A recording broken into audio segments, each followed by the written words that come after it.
Welcome. In this video I'm going to show you how you can perform the hard reset of your Sony earbuds.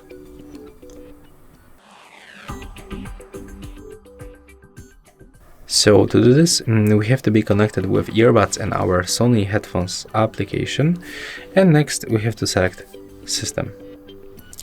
Right now we have to scroll down all the way down and go for the last option, settings, and then click to restore them to the default state.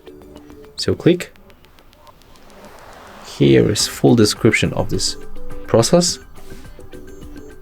Click start and then click OK to confirm. And as you can see, it's finished. That was very simple, as you can see. That's all for this video. Hope you like it. Remember to leave a like, comment and subscribe to our channel.